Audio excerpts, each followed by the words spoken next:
अब मन्नू अनबी को लेकर घर पहुंचा तो वैशाली जी उन दोनों को साथ देखकर खुश हो गईं।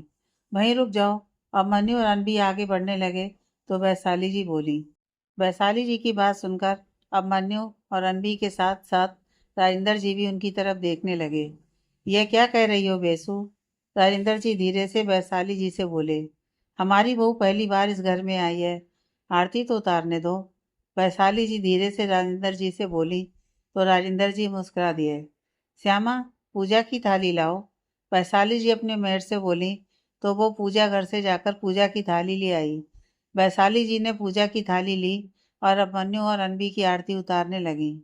ये सब क्यों? अनबी ने हिचकिचाते हुए अब मन्नू से पूछा। इसका जवाब मैं देती हूँ बेटा, वैशाली जी बोली तो अब मन्नू आंखें बड़ी करके वैशाली जी को देखने लगा। क्या है ये सब? अब मन्नू ने अपने कंधे उचकाते हुए इशारे से वैशाली जी से पूछा तो उन्होंने भी अपनी पलकें झपका दी। हमारे घर की परंपरा है, जब भी हमारे घर में कोई मेहमान आता है तो हम उसका ऐसे ही स्वागत करते हैं। वैशाली जी बोली तो अनबी मुस्कुरा दी। ये रिवाज हमारे घर में कब से शुरू हुआ? राजेंद्र जी वैशाली जी के कान में बोले तो वैशाली जी ने उन्हें चुप रहने का इशारा किया। वैशाली जी ने अनबी के माथे पर तिलक लगाया और पूजा की। थाली मैट को थमा दी। मैट ने थाली ली और उसे लेकर पूजा घर की ओर चल दी। मुझे लगता है मेरे साथ साथ आप भी पहली बार इस घर में आए हैं। अनबी धीरे से मुस्कुराते हुए अब मन्नू के कान में बोली तो अब मन्नू उसकी ओर देखने लगा। अब तुम अंदर आ सकती हो। वैशाली जी अनबी के चेहरे को अपने हाथों में भरते हुए बोली। अनबी मुस्कुराते हुए अंदर आ गई। ये माँ भी ना। वैशाली जी को देखते हुए अब मन्नू अपने मन में बोला। वाह आंटी, आपका घर तो बहुत सुंदर है, किसी महल से कम नहीं लग रहा। अनबी अपनी नज़र करके चारों ओर दौड़ाती हुई बोली। घर बाद में देखना, पहले बैठो, मैं तुम्हारे लिए चाय नाश्ते का इंतजाम करवाती हूँ। वैशाली जी अनबी से बोली। अरे नहीं नहीं आंटी, इसकी कोई ज़रूरत नहीं है। अनबी बोली। क्यों ज़रूरत नहीं है? पहली बार इस घर में आई हो, बिना खाए पिए थोड़ी ना जाने दूंगी। वैशाली जी बोली तो अनबी मुस्कुरा दी। वैशाली जी ने अनबी को लिविंग एरिया में लगे सोफे पर बिठाया और खुद किचन की ओर बढ़ गईं। राजेंद्र जी और अभिमन्यु भी अनबी के साथ साथ लिविंग एरिया में ही बैठ गए और बातें करने लगे। कुछ समय बाद मेड के साथ चाय नाश्ता लेकर वैशाली जी लिविंग एरिया की ओर चलने लगी। उनकी नज़र अभिमन्यु और अनबी पर गई तो वो मुस्कुरा दी। दोनों साथ में कितने अच्छे लगते हैं, बस अब किसी की बुरी नज़र ना लगे मेरे बच्चों को। वैशाली जी लिविंग एरिया से कुछ दूरी पर रुकते हुए बोली और फिर मेड के साथ वहां आ गईं। मेड ने सबको चाय नाश्ता सर्व कर दिया। स्नेहा ने अपना खाना खत्म किया और फाइल कंप्लीट करने में लग गई। इधर नमन ने मिस्टर रायचंद का सारा माल लोड करवाकर उनके दिए गए एड्रेस पर पहुंचा दिया। सारा काम हो जाने के बाद अब उसके चेहरे पर एक सुकून नजर आ रहा था। उसने अपना फ़ोन निकाला और अभिमन्यु का नंबर डायल कर दिया। हाँ, फ़ोन उठाते ही अभिमन्यु बोला। भाई, मिस्टर रायचंद का सारा माल डिलीवर कर दिया, वो भी 2 घंटे पहले। नमन बोला। से थैंक्स टू स्नेहा, अगर उसने सब काम समय से ना किया होता तो माल टाइम से पहले तो क्या, टाइम पर भी कभी डिलीवर ना हो पाता। अभिमन्यु बोला और उसने फ़ोन कट कर दिया। कमाल है, सुबह जल्दी ऑफिस आया, फिर भी सारा क्रेडिट उस शिवकली को मिल रहा है। हाँ, पर जो भी हो, काम तो उसने सारा टाइम से ही किया था, इसलिए भाई के साथ साथ पापा की डांट से भी बच गया। लेकिन अगर इस बात की भनक भी अगर उस शिवकली को लग गई कि भाई सारा क्रेडिट उसे दे रहे हैं, तो बेवजह हवा में उड़ने लगेगी। और आज तक किसी ने छिपकली को उड़ते देखा है? नमन खुद से बोला और फिर वापस अपने केबिन में आ गया। राजपूत भिला। आई थिंक अब हमें चलना चाहिए। 1 घंटे बाद अनबी अब मन्नू से बोली। खाना खाए बिना मैं तुम्हें यहाँ से जाने नहीं दूंगी। वैशाली जी अनबी से बोली। फिर कभी आंटी जी, अभी मुझे चलना चाहिए और फिर अब मन्नू को भी ऑफिस जाना होगा ना। अनबी बोली। यह भी खाना खाने के बाद चला जाएगा। अब खाना खाए बिना यहाँ से कोई नहीं हिलेगा, बस। और ये मेरा ऑर्डर है। वैशाली जी बोली। हाँ भाई, रानी साहिबा का हुक्म है। किसमें इतनी हिम्मत कि कोई खाए बिना यहाँ से उठ कर जाए? राजेंद्र जी हंसते हुए बोले। आप यहाँ बैठे बातें मत बनाइए, आप आइए मेरे साथ। वैशाली जी राजेंद्र जी से बोली। लेकिन कहाँ? अभी अभी तो तुमने कहा कि खाना खाए बिना यहाँ से कोई नहीं हिल सकता। और वैसे भी आज वह राजेंद्र जी, बहू बोलते बोलते रुक गए। सब उनकी तरफ हैरानी से देखने लगे। बहुत दिनों बाद घर में कोई मेहमान आया है तो लजीज खाना मिलेगा खाने को, तो मैं तो नहीं हिलने वाला यहाँ से। राजेंद्र जी बात को घुमाते हुए बोले, आप हिल सकते हैं क्योंकि पकवान और लजीज खाना अनबी के लिए है, आपके लिए सब वाइल्ड ही बना है। वैशाली जी बोली तो राजेंद्र जी का मुंह बन गया। अब चलिए, उठिए मेरे साथ चलिए, अपनी दवाई लीजिए चलकर। वैशाली जी बोली, दवाई तो मैं खा चुका। राजेंद्र जी बोले, अभी कहाँ ली? आप आइए, मैं बताती हूँ आपको। वैशाली जी राजेंद्र जी से बोली और उन्होंने राजेंद्र जी को घूरते हुए अपने साथ चलने के लिए इशारा किया और लिविंग एरिया के बाहर आ गईं। तुम दोनों बातें करो, मैं अभी आया। वैशाली जी का इशारा पाकर राजेंद्र जी अनबी और अभिमन्यु से बोले और वैशाली जी के पीछे पीछे चल दिए। क्या हुआ? क्यों बुलाया है मुझे यहाँ? राजेंद्र जी वैशाली जी के पास आते हुए बोले, थोड़ी देर के लिए उन्हें अकेला रहने दीजिए, दोनों को एक दूसरे के साथ टाइम बिताने दीजिए। वैशाली जी बोली, हाँ, और मुझे आपके साथ। राजेंद्र जी वैशाली जी की आंखों में देखते हुए बड़े ही प्यार से बोले, अगर आपको पकवानों का मजा चखना है तो चुपचाप अपना न्यूज़पेपर लेकर बैठ जाइए। वैशाली जी राजेंद्र जी को घूरते हुए बोली तो राजेंद्र जी ने बच्चों जैसा मुंह बना लिया। हमारे इमोशंस की तो कोई कदर ही नहीं है, राजेंद्र जी बोले और बाहर कोर्टयार्ड की ओर चले गए। उन्हें जाते देख वैशाली जी मुस्कुरा दी और फिर किचन की तरफ चली गई। कुछ समय बाद डाइनिंग टेबल अलग अलग डिशेज से सज गया। बहुत सारा खाना आज वैशाली जी ने खुद अपने हाथों से बनाया था। आखिर उनकी बहू आज पहली बार उनके घर जो आई है। खाना लगवाने के बाद वैशाली जी ने सबको खाना खाने के लिए डाइनिंग टेबल पर बुला लिया। अब मनु ने चेयर को पीछे खींचकर अनबी को बिठाया और खुद उसके पास वाली चेयर पर बैठ गया। राजेंद्र जी सामने लगी सबसे बड़ी चेयर पर बैठ गए। घर के मुखिया हैं तो उनकी जगह डाइनिंग टेबल पर भी खांसी होगी ना। वैशाली जी भी राजेंद्र जी के पास वाली चेयर पर आई और बैठ गईं। मैड ने सबको खाना सर्व कर दिया। अनबी ने अभी एक निवाला ही खाया था कि खाते ही वो सोच में डूब गई। क्या हुआ बेटा, खाना अच्छा नहीं बना क्या? वैशाली जी ने अनबी को सोच में डूबे हुए देखा तो बोली, नहीं आंटी, ऐसी बात नहीं है, खाना बहुत ज़्यादा अच्छा बना है, पर मुझे ऐसा लग रहा है कि मैं ये स्वाद पहले भी चख चुकी हूँ। अनबी बोली तो सब उसकी ओर हैरानी से देखने लगे। लेकिन तुम तो पहली बार इस घर में आई हो, अभिमन्यु बोला। सबके मन में प्रकाश की एक हल्की सी रोशनी सी जगी। एक पल के लिए सबको लगा कि जैसे अनबी को बीती बातें याद आ रही हों।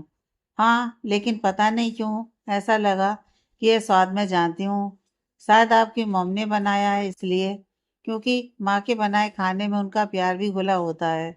अनवी बोली, हाँ, मेरी माँ के हाथों में जादू है। अब मन्नू वैशाली जी की तारीफ करते हुए बोला, आंटी, आपको पता है मेरी माँ भी बहुत अच्छा खाना बनाती थी। वो मेरी सारी फेवरेट डिशेस बनाती थी और फिर बड़े प्यार से मुझे अपने हाथ से खिलाती थी। अनवी बोली। बोलते बोलते उसकी आंखों में आंसू आ गए। अब मन्नू ने अनवी के कंधे पर अपना हाथ रखकर उसे चुप होने को कहा।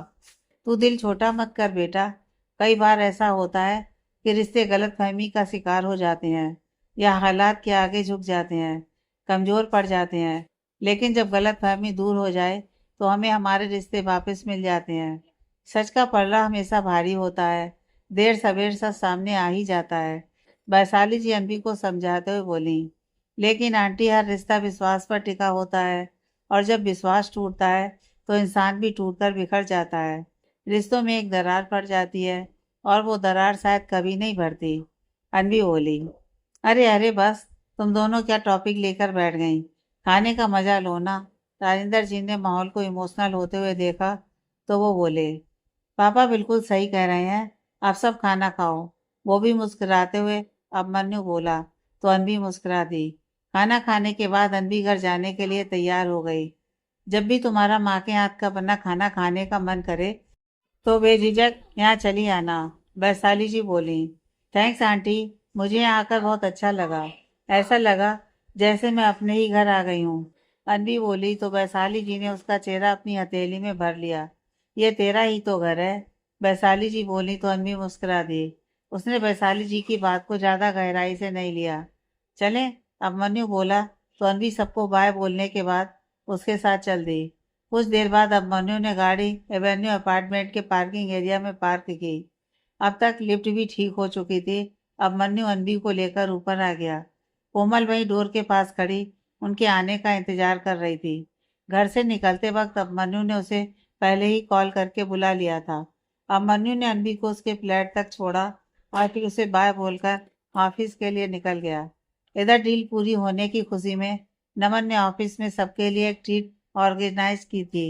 लेडीज एंड जेंटलमैन, मुझे आपको ये बताते हुए बहुत खुशी हो रही है कि एसके फैशन हाउस को ओवरटेक करने के बाद मिस्टर रायचंद और आर टेक्सटाइल की पहली डील सक्सेसफुल पूरी हो गई और उस डील की खुशी में छोटी सी पार्टी थ्रो की गई है। नमन बोला तो सबने जोरदार तालियां बजा दी। Thanks to all of you. अगर आप सब ना होते तो शायद यह सब पॉसिबल भी ना हो पाता। इसके साथ ही अपने लिए एक और बड़ी न्यूज़ है कि next week SK fashion house को एक नाम दिया जाएगा, बी आर टेक्सटाइल, मेरी मॉम के नाम पर। नमन आगे बोला तो सबने फिर से जोरदार तालियों से उसका अभिवादन किया। Thanks again to all of you, enjoy your time, Naman Sneha की तरफ देखते हुए बोला। खड़ूस कहीं का, ढंग से एक थैंक यू भी नहीं बोल सकता। इतने बड़े नुकसान से बचाया है मैंने इसकी कंपनी को, तो मेरे लिए एक स्पेशल थैंक्स तो बनता ही ना। इसने अपने बाल कान के पीछे करते हुए अपने मन में बोली, हूँ पहले ही हवा में उड़ती फिरती है, इसे स्पेशल थैंक्स बोलकर मुझे इसे चने के झाड़ पर नहीं चढ़ाना। नमन स्नेहा को घूरते हुए अपने मन में बोला और फिर अपने केबिन में चला गया। अरे स्नेहा, तू समोसे एंजॉय करना, स्वाति स्नेहा से बोली तो स्नेहा उसके पास आ गई। शाम का समय, ऑफिस ओवर होने के बाद सब अपने अपने घरों के लिए निकल गए। स्नेहा ने भी अपना बैग उठाया और पार्किंग की ओर बढ़ गई।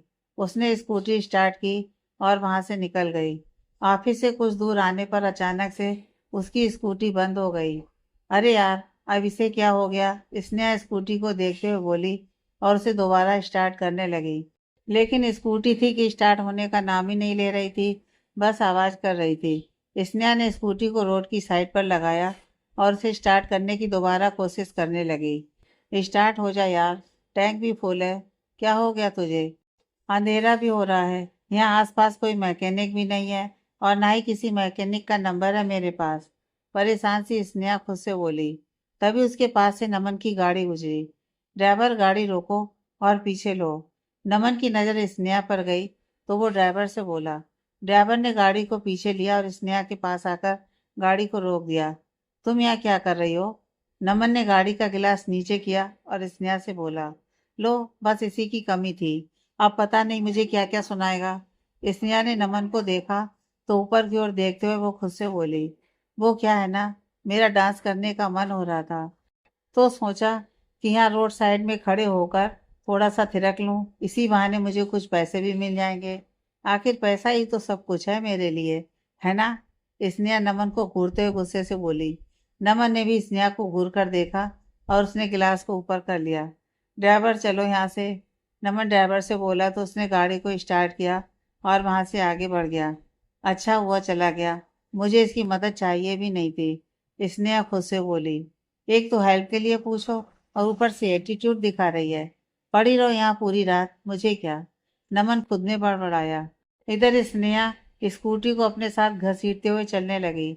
अभी थोड़े आगे बढ़ी ही थी कि दो आवारा लड़के रोड साइड पर खड़े मस्ती कर रहे थे। हर आती जाती लड़की के साथ छेड़खानी कर रहे थे। उन्होंने स्नेहा को देखा तो उसके पास आ गए। अरे मैडम, क्या हुआ? एक लड़का स्नेहा के पीछे पीछे चलते हुए बोला। लेकिन स्नेहा ने उसकी बात का कोई जवाब नहीं दिया और स्कूटी के साथ चुपचाप आगे बढ़ती रही। लगता है स्कूटी खराब हो गई है, दूसरा लड़का बोला। लाइए ना, हम आपकी मदद कर देते हैं, पहला लड़का बोला और स्नेहा के सामने आकर खड़ा हो गया। मुझे तुम्हारी मदद नहीं चाहिए, हटो मेरे रास्ते से, स्नेहा बोली। अच्छा, अगर नहीं हटूं तो? वो लड़का स्नेहा से बोला। तो मैं अभी के अभी पुलिस को बुलाऊंगी, स्नेहा गुस्से से बोली। ओहो, इतना गुस्सा? गुस्से में तो और भी कमाल लगती हो, वो लड़का बोला और स्नेहा को छूने लगा तो पीछे से आकर किसी ने उसका हाथ पकड़ लिया। स्नेहा ने देखा तो उसके पीछे नमन खड़ा था। नमन ने उस लड़के का हाथ पकड़कर उसकी बैग से लगा दिया। अभी थाने की हवा चखोगे, तो सारी अकल ठिकाने आ जाएगी। पढ़ने लिखने की उम्र में यह सब करते हुए शर्म नहीं आती तुम्हें? नमन उन लड़कों को डांटते हुए बोला। कौन है तू साले? वो लड़का नमन पर पलटवार करने लगा तो उसके साथी ने आकर उसका हाथ पकड़ लिया। क्या कर रहा है तू? देख नहीं रहा कितना अमीर है ये? पुलिस को जेब में रख कर घूमता होगा। अगर एक बार इसने हमें पुलिस के हवाले कर दिया तो फिर कभी हम जेल से बाहर नहीं निकल पाएंगे। उस लड़के का साथी धीरे से उसके कान के पास आकर बोला तो वो लड़का भी डर गया और अपने साथी के साथ वहां से भाग गया। कुछ समय पहले नमन की गाड़ी कुछ आगे बढ़ी ही थी कि चौराहे पर जाकर ट्रैफिक लाइट्स के कारण रुक गई। नमन की नज़र गाड़ी के साइड मिरर पर गई तो उसने देख लिया था कि वो लड़के स्नेहा को तंग कर रहे हैं, इसलिए वो अपनी गाड़ी से उतरकर उसके पास आ गया था। तुम ठीक हो? नमन ने स्नेहा से पूछा। हाँ, स्नेहा ने इतना ही कहा। चलो मैं तुम्हें घर छोड़ देता हूँ, नमन बोला। नहीं, मैं खुद चली जाऊंगी, बिना नमन की ओर देखते हुए स्नेहा बोली। देखो अंधेरा बहुत हो रहा है, यहाँ आसपास कोई मैकेनिक भी नहीं है, तो तुम मेरे साथ चलो। ऐसे अंधेरे में चलना सेफ नहीं है, नमन बोला। मैं अपनी रक्षा खुद कर सकती हूँ, स्नेहा नमन को घूरते हुए बोली। हाँ, कैसे खुद को बचा रही थी, देखा मैंने, नमन बोला तो स्नेहा उसे घूरने लगी। अब चुपचाप चलो मेरे साथ, नमन तेज आवाज में स्नेहा से बोला तो स्नेहा उसे घूरने लगी। देखो मिस्टर, ये तुम्हारा ऑफिस नहीं है जहाँ तुम मुझे ऑर्डर दे रहे हो। और क्यों चलूं मैं तुम्हारे साथ? किस लिए चलूं? ताकि मुझे चार बातें सुना सको? मुझे नहीं लेना तुम्हारा एहसान, स्नेहा नमन पर गुस्सा करते हुए बोली। मैं कुछ नहीं बोलूंगा, आई प्रॉमिस, नमन बोला। स्नेहा ने नमन को घूर कर देखा और अपनी स्कूटी के साथ आगे बढ़ने लगी। दिल तो कर रहा है कि इसका सर फोड़ दूं, ये लड़की समझती क्यों नहीं है, नमन दांत पीसते हुए खुद से बोला और फिर स्नेहा के पीछे पीछे चलने लगा और उन दोनों के पीछे नमन की गाड़ी चलने लगी। कमाल है, आर्ट टेक्सटाइल का सीईओ रोड पर चल रहा है और एक लड़की का पीछा कर रहा है, नमन खुद को कोसते हुए बोला। मेरे पीछे आने से कोई फायदा नहीं, मैं नहीं आने वाली तुम्हारे साथ। तुम्हारे साथ आने से अच्छा मैं चुल्लू पर पानी में डूबकर मर जाऊं। स्नेहा को नमन के पीछे चलने का आभास हुआ तो उसने पलटकर नमन को देखा और बोली। हाँ तो मर जाओ, कम से कम मेरा पीछा तो छूटेगा, नमन बोला। अगर मेरे मरने की कामना करते हो और मुझसे पीछा छुड़वाना चाहते हो तो मेरे पीछे पीछे क्यों आ रहे हो, स्नेहा बोली। ये तो मैं खुद भी नहीं जानता, नमन बोला। दोनों कुछ आगे बढ़े तो वहां दो पुलिस कर्मचारी खड़े अपनी ड्यूटी दे रहे थे। उनमें से एक ने नमन को स्नेहा के पीछे चलते देखा तो उन्हें नमन पर शक हुआ।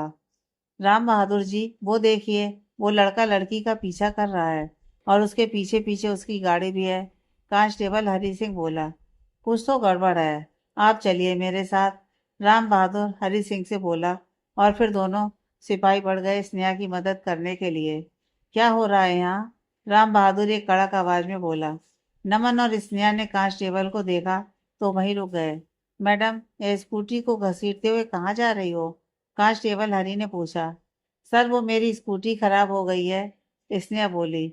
और तू तू क्या समझता है, ये सूट बूट पहनकर महंगी गाड़ी लेकर लड़की का पीछा करेगा, उसे किडनैप करने की कोशिश करेगा और हमें पता भी नहीं चलेगा? हमारी तेज नजरों से आज तक कोई नहीं बच पाया है।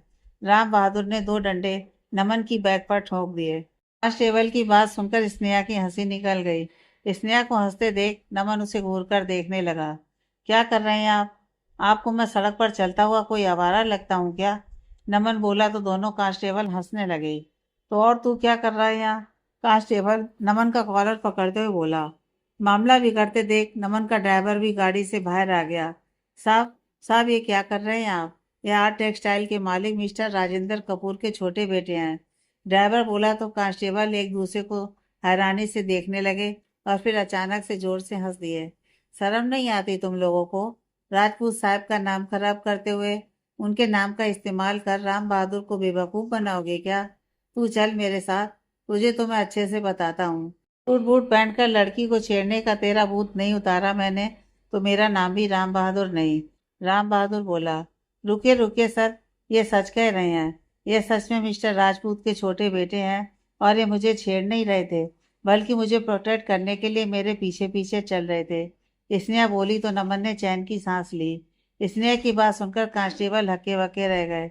शुक्र है इसका इतना तो दिमाग काम किया वरना मुझे तो लगा था कि आज मुझे जेल भिजवा कर ही रहेगी।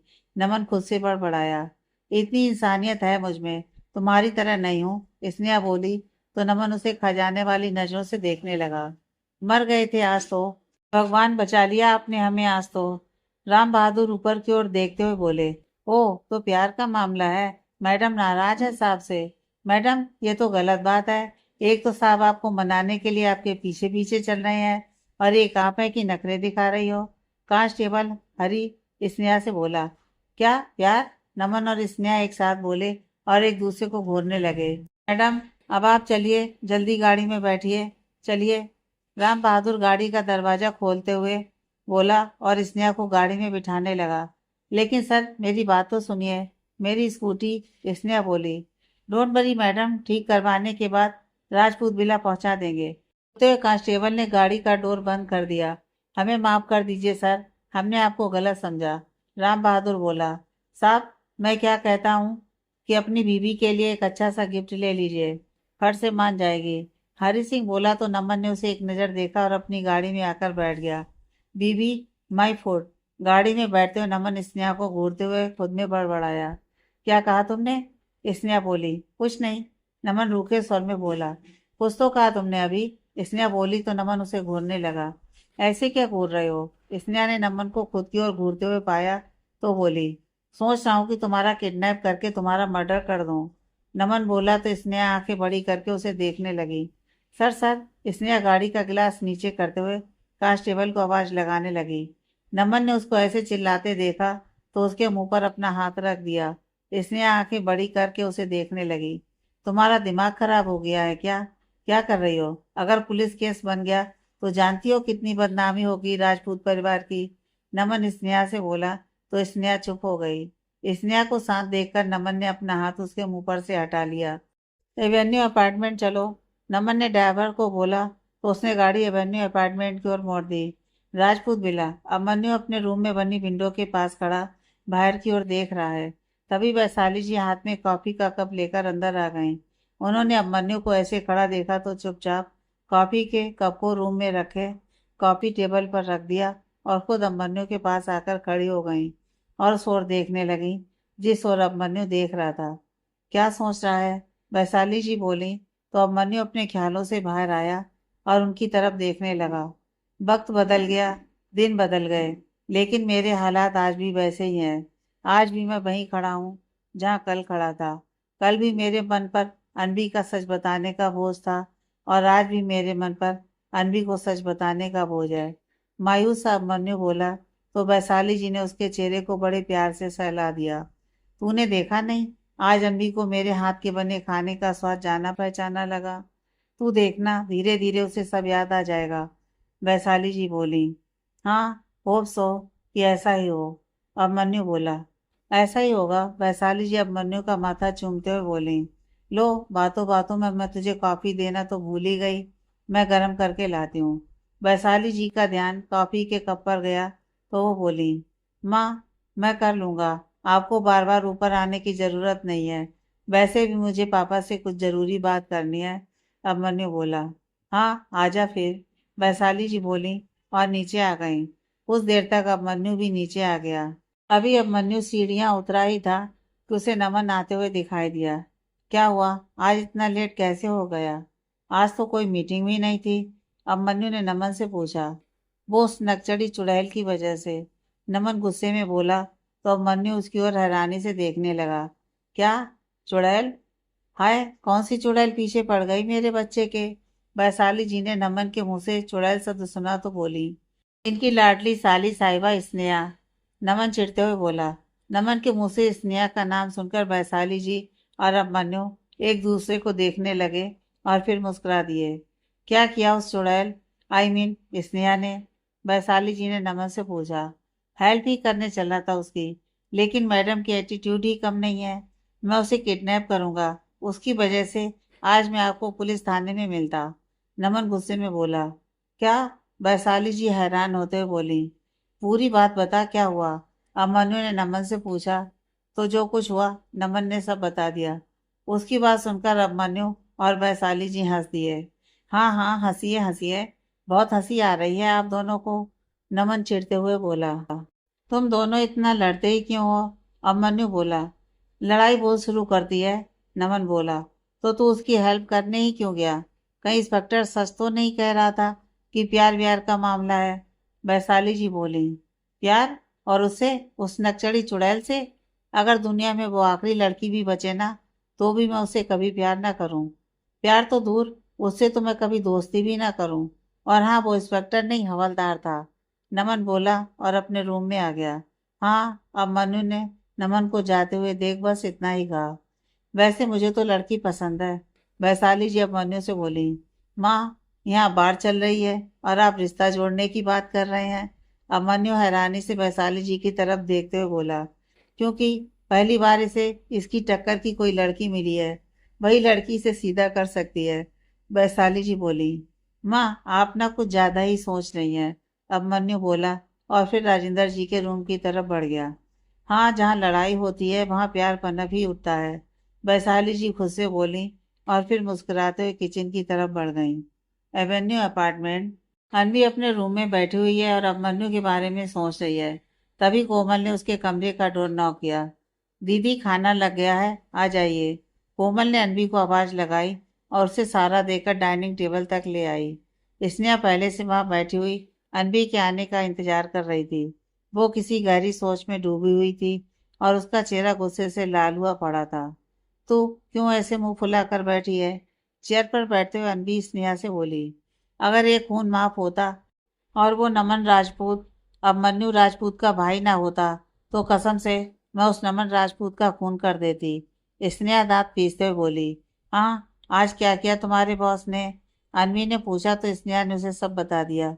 वो तो बेचारा तुम्हारी मदद करने ही आया था। तुम्हें उस पर यूं गुस्सा नहीं करना चाहिए था। अनवी बड़े प्यार से स्नेहा को समझाते हुए बोली। मदद? उससे तो मेरी जूती भी मदद ना ले। वो तो उस कांस्टेबल ने मुझे उसकी गाड़ी में बिठा दिया, उसकी गर्लफ्रेंड समझकर। तुम्हें नहीं पता, पहले वो मदद करता है, फिर मुझ पर एहसान जताता, फिर उसे लगता कि मैंने उससे मदद ली, उसके पैसों की खातिर ही ली है। स्नेहा गुस्से से बोली तो अनवी मुस्कुरा दी। बहुत ही बदकिस्मत होगी वो लड़की जो उसकी जिंदगी में आएगी।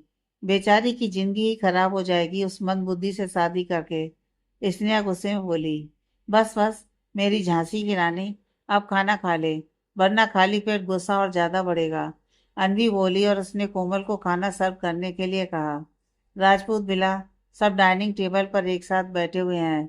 वैशाली जी ने सबको खाना सर्व किया और फिर वो खुद भी मिस्टर राजपूत की साइड वाली चेयर पर बैठ गई और खाना खाने लगी। दिल्ली वाली फैक्ट्री की नींव पत्थर रखने के बारे में क्या सोचा है? खाना खाते हुए राजेंद्र जी ने अभिमन्यु से पूछा। जब आप लोगों को ठीक लगे, नेक्स्ट मंथ कैसा रहेगा? अभिमन्यु बोला। हाँ, जैसा तुम्हें ठीक लगे। राजेंद्र जी बोले। पापा, मैं सोच रहा था कि क्यों ना अनवी को उस कंपनी का सीईओ अनाउंस किया जाए।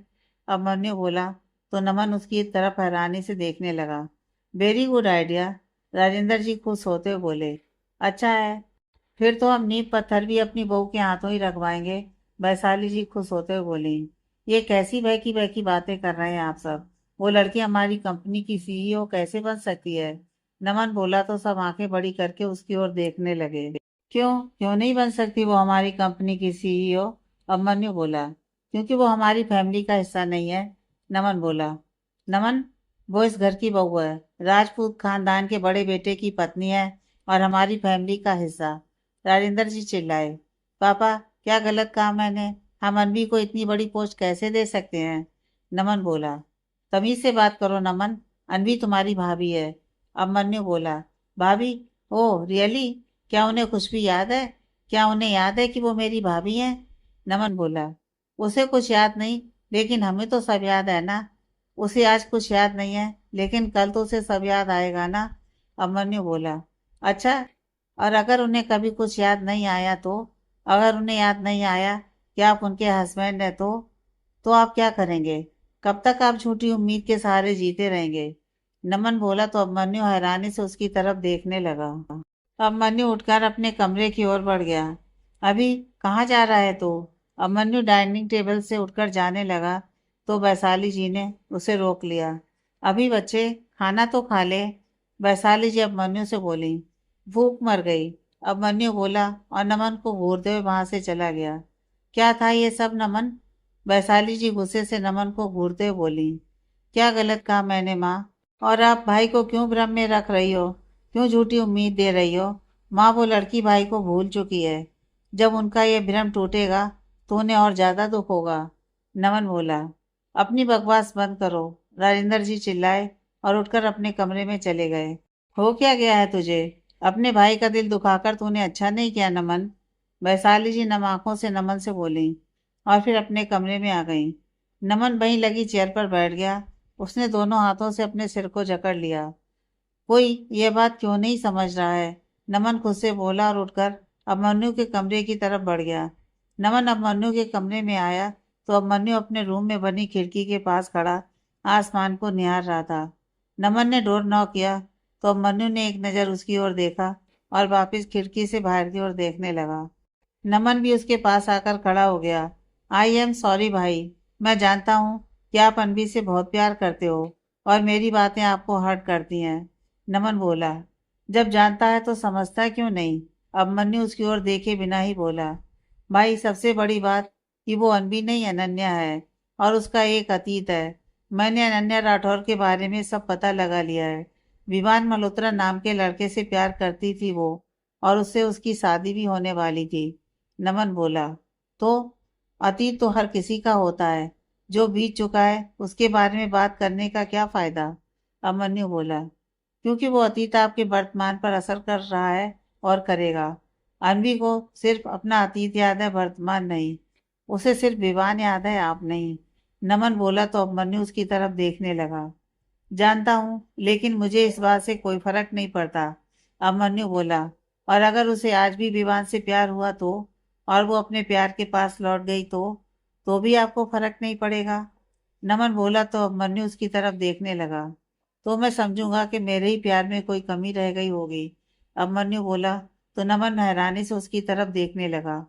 इसी बात से डरता हूं मैं भाई, प्लीज। मैं फिर से आपको टूटता हुआ नहीं देख सकता, आपको बेबस नहीं देख सकता। नमन बोला तो अभिमन्यु ने उसे गले से लगा लिया। मैं जानता हूँ कि तुझे मेरी फिक्र है। मेरी तकलीफ से तुझे भी तकलीफ होती है। लेकिन अगर मैंने अपने प्यार को पाने की कोशिश नहीं करी तो जिंदगी भर मुझे इस बात का मलाल रहेगा कि काश मैंने एक कोशिश तो की होती, तो शायद मुझे मेरा प्यार मिल जाता। बिना कोशिश के हार मानना अभिमन्यु राजपूत ने नहीं सीखा। अभिमन्यु बोला। तू ही था ना जिसने मुझे मेरे प्यार से मिलाने के लिए दिन रात एक कर दिया। उस ए लेटर वाली लड़की को ढूंढने के लिए 2 साल तूने हार नहीं मानी। जब तक मुझे मेरा प्यार नहीं मिल गया तू चैन से नहीं बैठा, और आज जब मेरा प्यार मेरे पास है तो क्यों मुझे उससे दूर रहने को कह रहा है? अपने प्यार के लिए लड़े बिना ही मुझे हारने को कह रहा है। अभिमन्यु बोला। अगर ऐसी बात है तो आज के बाद नमन राजपूत आपके रास्ते में कभी नहीं आएगा, लेकिन आपको भी एक प्रॉमिस करना होगा। नमन बोला। प्रॉमिस? कैसा प्रॉमिस? अभिमन्यु ने नमन से पूछा। भगवान करे कि मैं गलत साबित हूँ, लेकिन अगर मैं सही साबित हुआ और आपको आपका प्यार नहीं मिला तो आप टूटोगे नहीं। नमन बोला तो अभिमन्यु मुस्कुरा दिया। प्रॉमिस? अभिमन्यु बोला तो नमन उसके गले से लग गया। तू बोलने से पहले एक बार भी सोचता नहीं है ना? वैशाली जी नमन का कान खींचते हुए बोली। वैशाली जी और राजेंद्र जी काफी देर से अभिमन्यु के रूम के बाहर खड़े नमन और अभिमन्यु की बातें सुन रहे थे। दोनों भाइयों का प्यार देखकर दोनों की आंखें खुशी से नम हो गईं।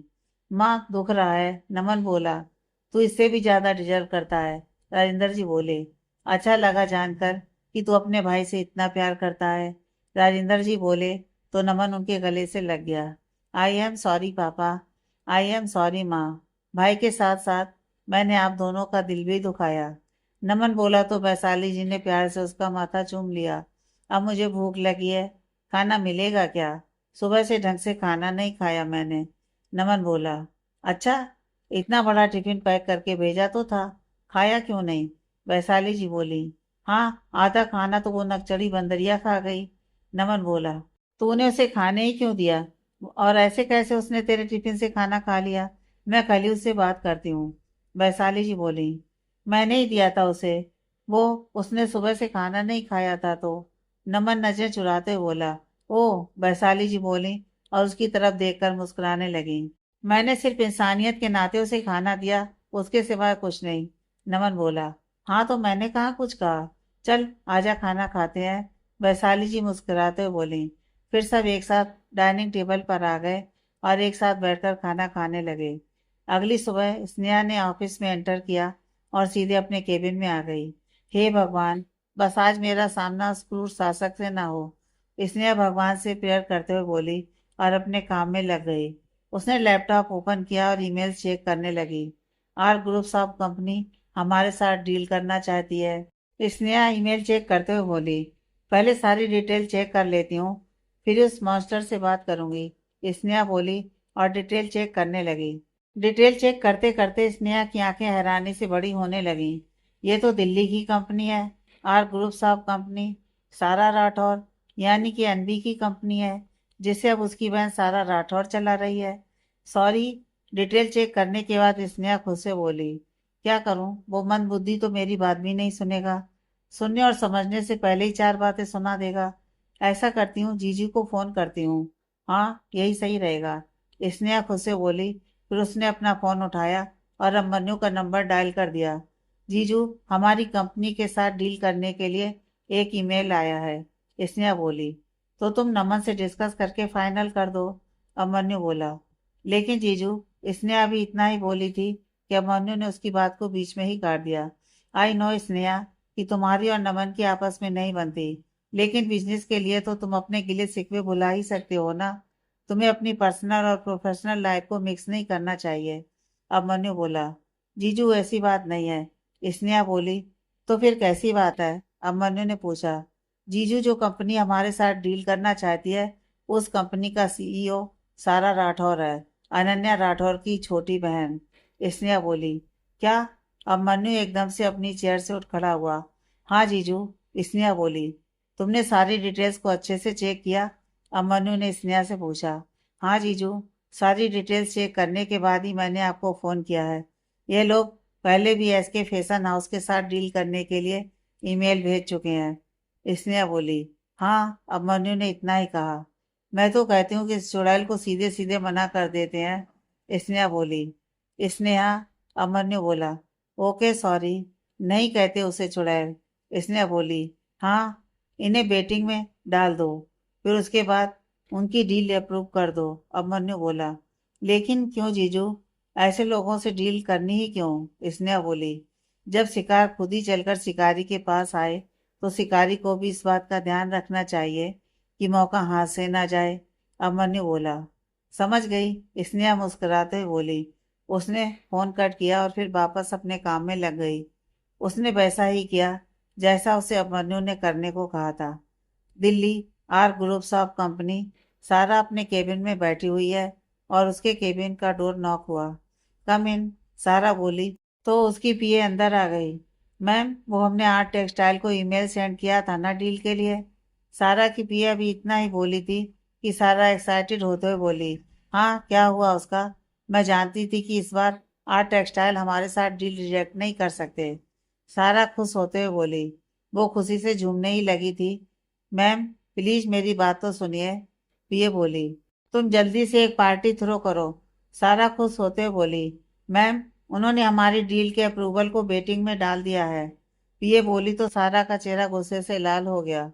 गुस्से से टेबल पर उसने हाथ मारकर उस पर पड़ा सारा सामान नीचे गिरा दिया। सारा का गुस्सा देखकर उसकी पीए जल्दी से उसके केबिन से बाहर आ गई। कुछ समय बाद सारा ने अपना बैग उठाया और ऑफिस से निकल गई। सारा ने अपनी गाड़ी को अपने घर के बाहर पार्क किया और गुस्से में पैर पटकते हुए अंदर आ गई। इस बार फिर से डील नहीं मिली। लिविंग एरिया में बैठे सारा के पापा अभिराज राठौर बोले तो सारा ने उन्हें घूर कर देखा और अपने कमरे की तरफ बढ़ गई। अभिराज जी और उनकी पत्नी कविता कुछ देर तक उस ओर देखते रहे जिस ओर सारा गई थी। अभी तो इसने डील के लिए अप्लाई किया है, मिल जाएगी डील। कविता जी चाय का कप अभिराज जी की ओर बढ़ाते हुए बोली, अगर अब हमें कोई डील नहीं मिली तो हमारी कंपनी को डूबने में ज्यादा देर नहीं लगेगी। कविता जी के हाथ से चाय का कप पकड़ते हुए अभिराज जी बोले, आप चिंता मत कीजिए, सब ठीक हो जाएगा। कविता जी अभिराज जी को हौसला देते हुए बोली, कैसे ठीक होगा कविता? अनन्या ही थी जो बिजनेस को अच्छे से चलाना जानती थी। इस परिवार के लिए उसने अपनी जी जान लगा दी और मैंने उसकी एक गलती की इतनी बड़ी सजा दे दी उसे। वो गलती जिसके बारे में मैं अच्छे से जानता भी नहीं कि उसने वो गलती की भी थी या नहीं। उसने हमारी मुश्किल वक्त में हमेशा हमारा साथ दिया, अपने बीमार पिता का सहारा बनी। वो मेरे सामने गिड़गिड़ाती रही, रोती रही, लेकिन मैंने एक बार भी उसकी बात पर यकीन नहीं किया। उसके मुश्किल वक्त में उसका साथ नहीं दिया। हो सकता है ना कि वो सच बोल रही हो और उस वक्त मेरी ज़रूरत हो। काश मैंने उस वक्त उसकी बात सुनी होती, उसकी मुश्किल में उसका साथ दिया होता, तो आज हमारी बेटी हमारे साथ होती।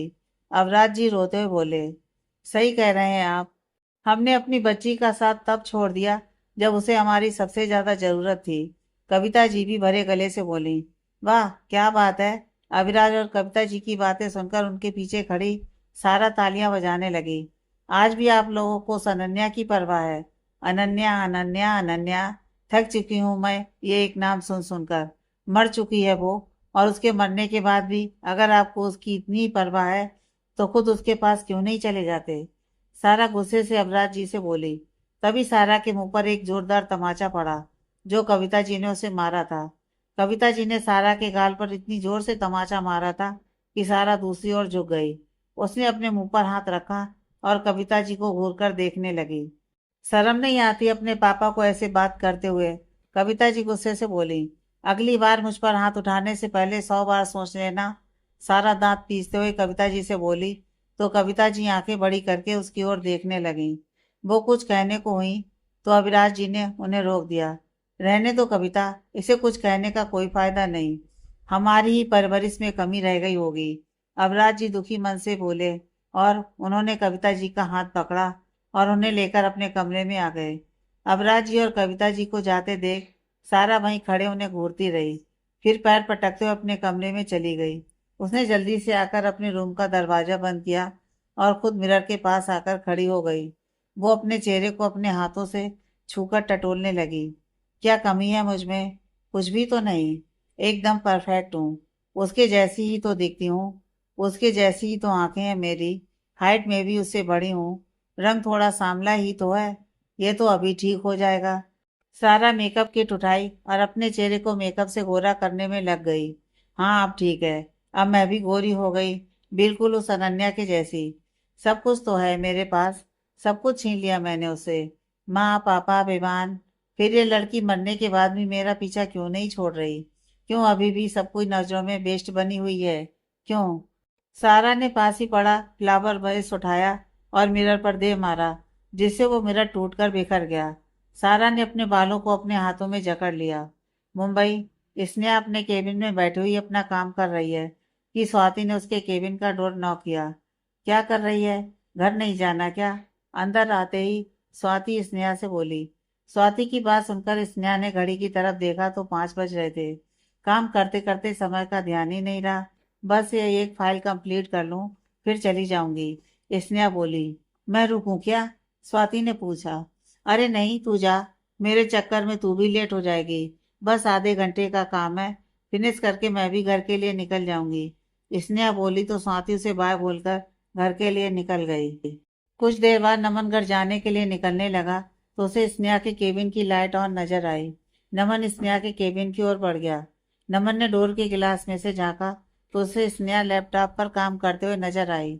स्वाति, मैंने कहा ना तू जा, मैं आ जाऊंगी। नमन ने केबिन का डोर नॉक किया तो स्नेहा बिना देखे ही बोली, हाँ। नमन अपना गला साफ करते हुए बोला तो स्नेहा ने उसकी ओर देखा। तुम, आई मीन सर, आप यहाँ? स्नेहा अपनी सीट से उठ खड़ी हुई। अभी तक घर नहीं गई? नमन ने स्नेहा से पूछा। हाँ वो कुछ काम था, बस वही कंप्लीट कर रही थी, स्नेहा बोली। टाइम बहुत हो गया है, बाकी का काम कल कर लेना। नमन बोला। नहीं सर, बस थोड़ा सा काम है, अभी कंप्लीट कर लूंगी, स्नेहा बोली। मैंने कहा ना कल कर लेना। चलो मैं तुम्हें घर छोड़ देता हूँ, नमन बोला। आप जाइए, मैं आ जाऊंगी, स्नेहा बोली और लैपटॉप पर फिर से नजरें गड़ाकर बैठ गई। इट्स माई ऑर्डर, नमन स्नेहा को घूरते हुए तेज आवाज में बोला तो स्नेहा अपनी सीट से उठ खड़ी हुई। लेकिन सर, स्नेहा बोली ही थी कि नमन ने उसकी बात को बीच में ही काट दिया। तुम इतनी जिद्दी क्यों हो? नमन ने पूछा। खुद को देखा है अकड़ू कहीं का और मुझे जिद्दी बोल रहा है? हूँ, नमन को घूरते हुए स्नेहा खुद में बुदबुदाई। क्या कहा तुमने अभी अभी? नमन ने स्नेहा को बुदबुदाते हुए देखा तो बोला, कुछ नहीं, चलिए। स्नेहा बोली तो नमन उसके साथ ऑफिस से बाहर आ गया। नमन की गाड़ी उसके सामने आकर खड़ी हो गई। नमन ने स्नेहा को बैठने के लिए कहा, लेकिन स्नेहा ने बैठने से मना कर दिया। इट्स ओके सर, मैं टैक्सी से चली जाऊंगी। स्नेहा बोली तो नमन ने उसे घूर कर देखा। तुम्हें पता है ना यहाँ टैक्सी मिलना कितना मुश्किल है। अभी तक तुम्हारी स्कूटी भी ठीक नहीं हुई है। और कल क्या हुआ था याद है ना। नमन बोला तो स्नेहा कल के बारे में सोचते हुए चुपचाप गाड़ी के अंदर बैठ गई। कुछ देर बाद नमन की गाड़ी एवेन्यू अपार्टमेंट में आकर रुकी। स्नेहा गाड़ी से उतरने लगी तो अचानक रुक गई। थैंक्स, स्नेहा बोली। इट्स ओके, नमन बोला। थैंक्स, स्नेहा फिर से बोली। ये दो बार थैंक्स क्यों, नमन ने पूछा। एक आज के लिए और एक कल के लिए, स्नेहा बोली तो नमन हल्का सा मुस्कुरा दिया। स्नेहा गाड़ी से उतरकर लिफ्ट की ओर बढ़ गई। बालकनी में खड़ी अनबी स्नेहा को नमन के साथ देखकर मुस्कुरा दी। क्या बात है, दो तलवारें एक ही म्यान में, अनबी मुस्कुराते हुए खुद से बोली। तभी डोर की बेल बजी तो अनबी बालकनी से लिविंग एरिया की तरफ बढ़ गई। कोमल डोर खोलने ही वाली थी कि अनबी ने उसे रोक दिया और खुद डोर की तरफ बढ़ गई। किसके साथ आई है। डोर खोलते ही अनबी स्नेहा पर बरस पड़ी। क्या हुआ, तू ऐसे क्यों पूछ रही है। स्नेहा हैरानी से अनबी को देखते हुए बोली, मैंने जो पूछा है उसका जवाब दे। किसके साथ आई है, अनवी गुस्सा दिखाते हुए बोली। नमन के साथ। मेरे पास स्कूटी नहीं थी तो उसने मुझे घर ड्रॉप कर दिया। स्नेहा बोली, तूने उसे मना क्यों नहीं किया। तुझे पता है ना वो कैसा है। अगर उसने तुझे कोई नुकसान पहुंचा दिया होता तो। अनवी बोली, वो ऐसा नहीं है। अगर उसे मुझे कोई नुकसान ही पहुंचाना होता तो कल ही पहुंचा चुका होता। स्नेहा बोली, हाँ, तू ये कैसे कह सकती है। अनवी बोली, कल भी तो उसने सेफली मुझे घर ड्रॉप किया था और आज भी उसने सेफली मुझे घर ड्रॉप कर दिया। वैसे इतना भी बुरा नहीं है वो, जितना मैं उसके बारे में सोचती हूँ। स्नेहा बोली, ओहो, क्या बात है। 2 दिन घर क्या ड्रॉप कर दिया, वो तुम्हारा बॉस राक्षस से देव बन गया। अनवी मुस्कुराते हुए बोली, हाँ, अगर मेरी टांग खींच ली हो तो क्या मुझे एक कप चाय मिल सकती है। स्नेहा बोली तो अनवी मुस्कुरा दी। हाँ, कोमल 2 कप चाय बना दो। अनवी ने स्नेहा की ओर देखते हुए कोमल को आवाज लगा दी। जैसा तू सोच रही है ना, वैसा कुछ नहीं है। स्नेहा ने अनवी को खुद की तरफ देखते पाया तो बोली, अच्छा तो फिर कैसा है। अनवी बोली तो स्नेहा उसे घूरते हुए बोली। तभी अनवी का फोन बज उठा। अनवी ने देखा तो अभिमन्यु का कॉल था। हाँ, अनवी के फोन पर अभिमन्यु का नाम देखते हुए स्नेहा अनवी की तरफ देखते हुए बोली, वो मेरा दोस्त है। अनवी बोली, हाँ, तो मैंने कहाँ कुछ कहा। स्नेहा मुस्कुराते हुए बोली। अनवी फोन लेकर अपने रूम में चली आई। उसे जाते हुए देख स्नेहा मुस्कुरा दी और फिर अपने कमरे में चली आई। हेलो, फोन उठाते ही अनवी बोली, कैसी हो। अभिमन्यु ने पूछा। ठीक हूँ, आप कैसे हो। अनवी बोली, मैं भी ठीक हूँ। अभिमन्यु बोला, आपने इस वक्त फोन किया, कुछ काम था क्या। अनवी ने पूछा। हाँ, मेरे साथ डिनर के लिए बाहर चलोगी। अभिमन्यु ने पूछा तो अनवी सोच में पड़ गई। क्या हुआ, अगर तुम नहीं जाना चाहती हो तो कोई बात नहीं। अनवी का कोई जवाब नहीं आया तो अभिमन्यु बोला, मैंने कब मना किया। अनवी जल्दी से बोली तो अभिमन्यु के चेहरे पर एक बड़ी सी स्माइल आ गई। तो ठीक है, 1 घंटे में मैं तुम्हें लेने आता हूँ। अभिमन्यु बोला। हाँ, अनवी बोली और उसने फोन काट दिया। फिर वो एक गहरी सोच में डूब गई। क्या हुआ, क्या कह रहे थे मिस्टर राजपूत। अनवी के पास आकर स्नेहा बोली, डिनर पर चलने के लिए बोल रहे थे। अनवी बोली, और तूने क्या कहा। कहीं तुमने उन्हें मना तो नहीं कर दिया ना।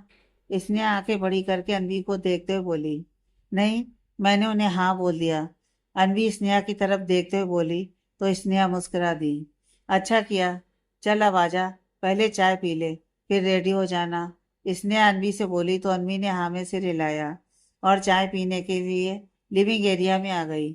अब जल्दी से रेडी हो जाओ, अब मनु जी तुम्हारा वेट कर रहे होंगे। चाय पीने के बाद स्नेहा अनवी से बोली, वो 1 घंटे में लेने आएंगे, अभी नहीं। अनवी घड़ी की तरफ देखते हुए बोली, हाँ, तो तुझे रेडी होने में भी तो टाइम लगेगा ना।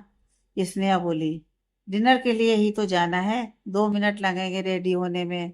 अनवी बोली, तू डिनर के लिए नहीं, डिनर डेट के लिए जा रही है, तो स्पेशल तो दिखना ही होगा तुझे। स्नेहा बोली, डिनर डेट, डिनर डेट नहीं है ये, बस सिंपल सा डिनर है। मैं तो कहती हूँ कि तू भी हमारे साथ चल। अनबी बोली, मुझे कबाब में हड्डी थोड़ी ना बनना है। स्नेहा खुद में बुदबुदाई। क्या कहा तुमने? अनवी ने पूछा। नहीं, मैं नहीं आ सकती। मुझे ऑफिस का कुछ जरूरी काम पूरा करना है। तुम दोनों जाओ और जाकर एंजॉय करो। स्नेहा बोली और फिर उठकर अनवी की अलमीरा की तरफ बढ़ गई।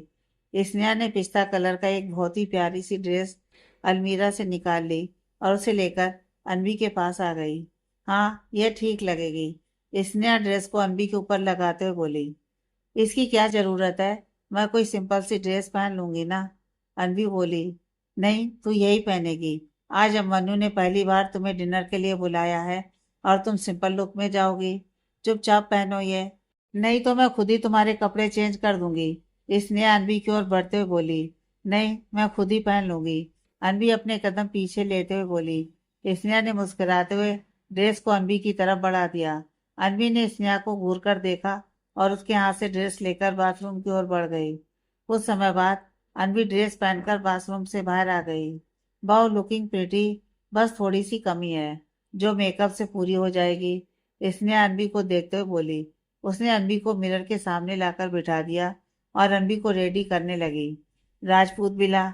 मिरर के आगे खड़ा अभिमन्यु अपने बालों को संवार रहा है। अनवी के बारे में सोचकर वो मन ही मन मुस्कुरा दिया। वैशाली जी अभिमन्यु के रूम में आई तो अभिमन्यु का खिला हुआ चेहरा देखकर वो भी मुस्कुरा दी। माँ, आप कब आई? मिरर में से अभिमन्यु ने वैशाली जी को देखा तो वो बोला। जब तू मेरी बहू के ख्यालों में खोया हुआ था तब।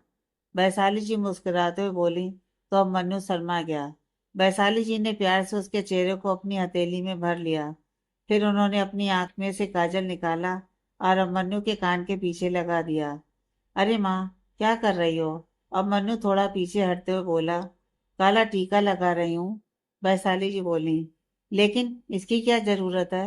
अभिमन्यु बोला। जरूरत क्यों नहीं है? दुनिया की बुरी नजर से बचाने के लिए। मेरे बच्चे की खुशियों को किसी की नजर ना लगे। मेरी भी नहीं। वैशाली जी बोली। ये आप क्या कह रही हैं माँ? माँ की नजर कैसे लग सकती है? एक वही तो होती है जो बिना किसी स्वार्थ के अपने बच्चे की खुशियों की कामना करती हैं, उसे हर पल खुश देखना चाहती हैं। अब मन्नू वैशाली जी के गले लगते हुए बोला। अच्छा चल, अब जा। फिर तुझे अनबी को पिक भी तो करना है। जितनी लेट जाएगा उतना ही कम समय मिलेगा तुझे उसके साथ बिताने के लिए। वैशाली जी अभिमन्यु से बोली। हाँ, बस जा ही रहा हूँ। अभिमन्यु बोला। ये ले, ये मेरी बहू को दे देना। एक डिबिया अभिमन्यु की ओर बढ़ाते हुए वैशाली जी बोली। ये क्या है माँ? अभिमन्यु ने पूछा। खोल के देख, वैशाली जी बोली। अभिमन्यु ने उस डिबिया को खोला तो उसमें एक प्यारी सी गोल्ड की रिंग थी। माँ, ये रिंग? अभिमन्यु ने पूछा। तू उसे अपने दिल की बात बता दे, वैशाली जी बोली। तो अभिमन्यु हैरानी से उनकी ओर देखने लगा। लेकिन माँ, अभी कैसे? अभिमन्यु बोला। और कितनी देर लगाएगा? मैंने अनवी को तेरे साथ बहुत खुश देखा है। उसके मन में मैंने तेरे लिए फीलिंग्स भी महसूस किया है। वो मना नहीं करेगी। वैशाली जी बोली। अगर उसने मना कर दिया तो? अभिमन्यु बोला। तो तू दोबारा कोशिश करना, उसे अपने प्यार का एहसास दिलाना, उसे बताना कि तू उससे कितना प्यार करता है। वैशाली जी बोली। हाँ, अभिमन्यु ने इतना ही कहा। वैशाली जी ने प्यार से उसका माथा चूम लिया और फिर वहां से एवेन्यू अपार्टमेंट की ओर निकल गया। कुछ देर बाद उसने अपनी गाड़ी को एवेन्यू अपार्टमेंट के पार्किंग एरिया में पार्क किया और लिफ्ट की ओर बढ़ गया। उसने लिफ्ट का बटन दबाया तो लिफ्ट अपनी मंजिल की ओर चल पड़ी। अभिमन्यु ने अपनी पॉकेट में से वो डिबिया निकाली और उसे बड़े गौर से देखने लगा। वो एक गहरी सोच में डूब गया। तभी लिफ्ट अपनी मंजिल पर आकर रुक गई और लिफ्ट का डोर खुल गया। डोर खुलते ही अभिमन्यु होश में आया। उसने उस डिबिया को अपनी पॉकेट में रखा और फिर आगे की ओर बढ़ गया। अभिमन्यु ने डोरबेल बजाई तो स्नेहा ने जल्दी से डोर खोल दिया। वाह जीजू, क्या बात है। आज कितनी लड़कियों का कत्ल करने वाले हो? स्नेहा अभिमन्यु से बोली। क्या? अभिमन्यु स्नेहा की ओर देखते हुए बोला। इतने हैंडसम जो लग रहे हो, पर हमारी अनबी के आगे फीके ही हो। स्नेहा बोली तो अभिमन्यु मुस्कुरा दिया। अच्छा, तो कहाँ है आपकी दोस्त? अभिमन्यु बोला और अंदर आ गया। उसकी नजरें अनबी को ढूंढने लगी।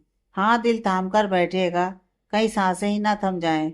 स्नेहा बोली तो अभिमन्यु मुस्कुरा दिया।